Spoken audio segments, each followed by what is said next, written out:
Do your regrets speak to you sometimes? Are they loud, roaring like an unstoppable avalanche? Or are they soft and reflective of you as you long for a part of you that no longer exists? Regret is powerful, and it can stick with someone for the rest of their life. We're going to see examples of this in 4 pieces of literature today. In Two Rooms by Lee Blessing, and All My Sons by Arthur Miller, we are confronted with stories of individuals who grapple with justifying their regrets. And in Poem of Regret for an Old Friend by Megan O'Rourke, and Yesterday Is Gone by Grant Nobin, we hear the laments of lost time, but also hope for tomorrow and a remolding of the past. As our journey begins, we start with government official Ellen as she attempts to justify the murders of captured American citizens. What does it mean to be an American? Well, here, for us, it means to be comfortable. Elsewhere in the world, it means to be punished. To be punished justly, some would say, for the crime of being born here and not there. Think of it. Enormous numbers of people all over the world hating Americans, willing to kill even the most innocent of us, to make an example of our men, women, children, of the aged, of the infirm, of any American, to imprison us for years without trial. William Buckley, Peter Kilburn, William Higgins, these men are dead. They were American hostages taken in Lebanon and later apparently murdered. They were our representatives in death. They were not killed for who they were, so much as who they might have been, that is, any of us. Their lives were erased by those whose lives might never have been written. In a real sense, the Crusades are here again. We in the State Department understand this. It's our job to be ready to sacrifice the few for the many when necessary, and we do. It's our job to look down the road and to ascertain what is and isn't likely to happen. For example, the Americans who have been kidnapped in Lebanon since 1984. These men, all kidnapped victims, are of course undergoing dehumanizing conditions in their false imprisonment. No one denies this. Their kidnappers would as soon kill them as anything else. Yet, since 1984, out of a total of more than 60 foreigners taken, only a few have died. Only over 30 have been released. We in the State Department have to believe that the kidnappers are no more interested in dead hostages than we are. That time is therefore on our side, not theirs. Ultimately, the situation will be resolved after a presidential election here, or a shift or a break in the political or military situation here.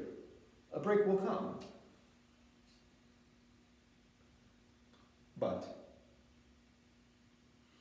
if I'm wrong, if these men do in fact all suffer torture and die as a direct result of this country's policy in the Middle East, then I must be ready to accept that too. I must be ready to accept that. American citizens have to realize that when we take a risk, the U.S. government can't always save us. That a time comes when we, on an individual basis, will simply have to pay. By the end of the play, Ellen will come to realize the impact her choices has on others. In her final scene, she sits in a room with a nosy reporter, waiting to bring tragic news to Lainey on her husband's death. Do we have to be in here? It's what she wants. There are 3 reporters outside. They seem to know I was coming. Did you tell them? Not me. I like exclusives. Maybe they're just here because it's an important story. Or maybe they're here because they like seeing the State Department deal with the consequences. So, when's the phone call coming from the president? He's sending a letter. A letter? No post-game phone call? No national hookup? Not this time. Have you done a lot of this kind of work? Bearer of ill tidings, some, when I worked in the State Department? Now there's a job. It's nothing one looks forward to. What did you say to him? What can I say? I told them their men were heroes. I said your husband, son, brother, father was a hero. He died of bad luck. Not bad playing at the top, not tactical mistakes by their commanders, but bad luck.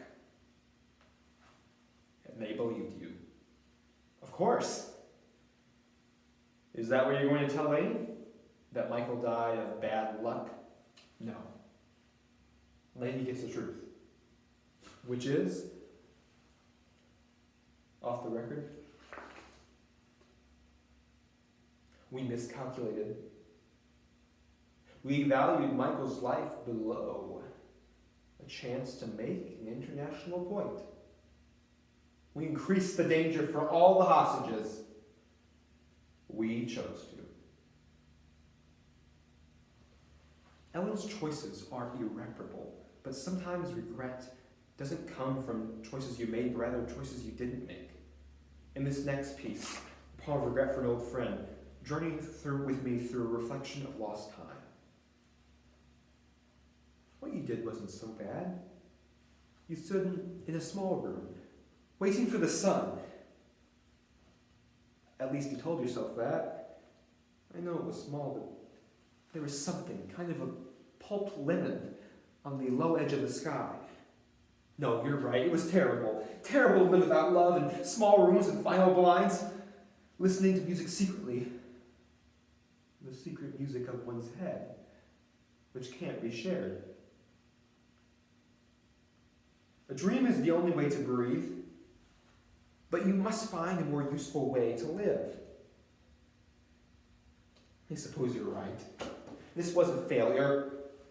To stand there so still, waiting for what?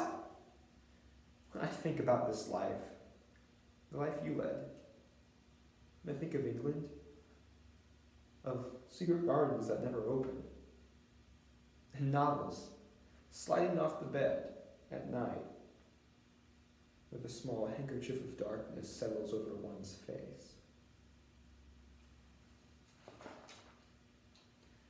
Darkness is settling on the Keller family and all my sons, as parents Joe and Kate Keller argue about what to do once their son Chris discovers that his father inadvertently murdered or caused the deaths of 21 pilots during World War II.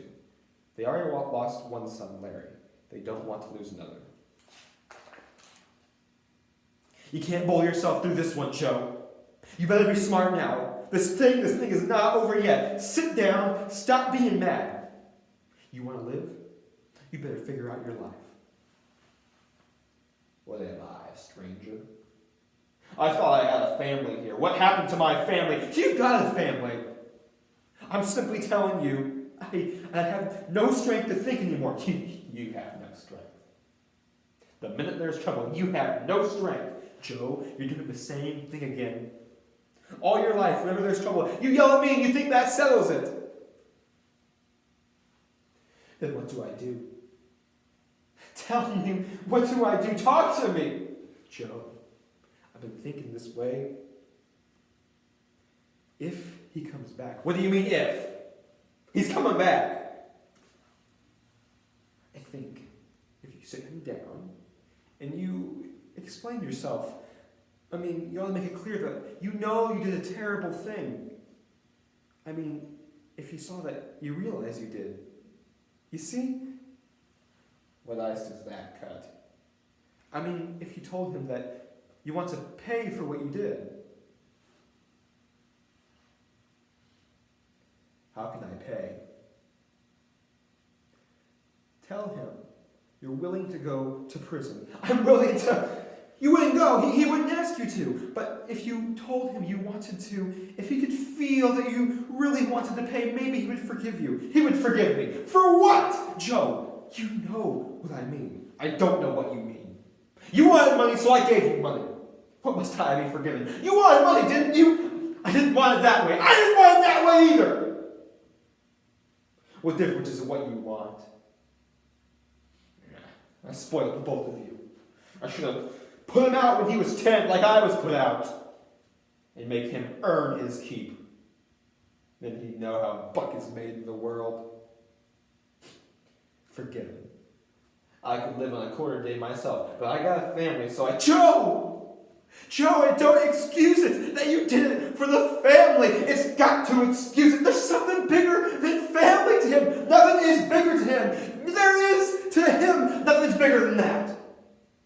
And you're going to tell him you understand that I'm his father and he's my son. And there's nothing bigger than that. And if there is, then I'll put a bullet in my head. You stop that. You heard me. Now you know what to tell him.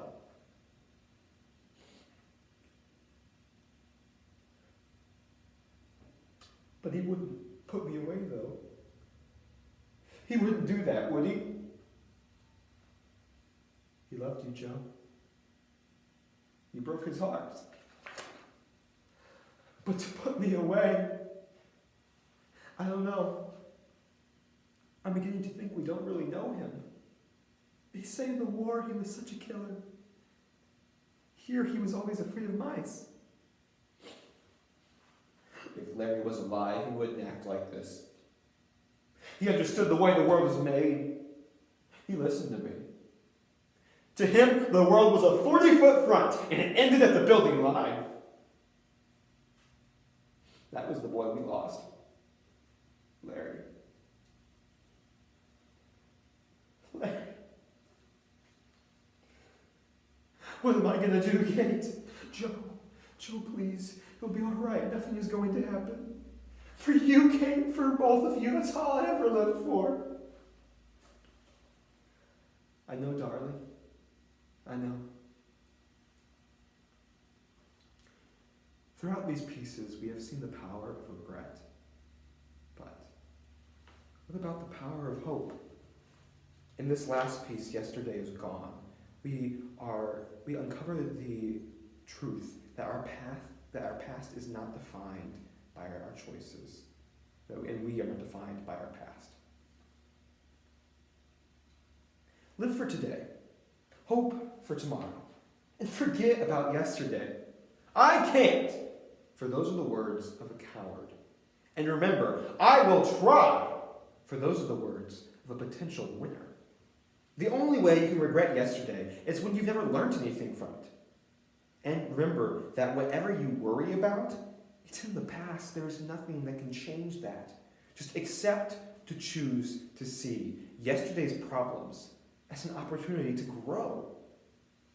Worry is wasting today's time cluttering tomorrow's opportunities with yesterday's troubles. How many times do we look back on an event and think, oh, if only I had... How many times do we do something we wish we hadn't done? You can't change a past event. It's yesterday. You can't change what has been done. Do you call it regret? Sorrow? Repentance? Do you think about what might have been done? Do you relive an event the way it should have been? Forget about regret. And focus on today, not yesterday. Focus on what you can do, not what you didn't do. The only thing to feel sorrow for is not living each day to the fullest. Don't live your life regretting yesterday. Live your life so tomorrow you won't regret today. It doesn't matter what anyone thinks or says about you. What matters is what you think and what you say about yourself. And then what you do about it.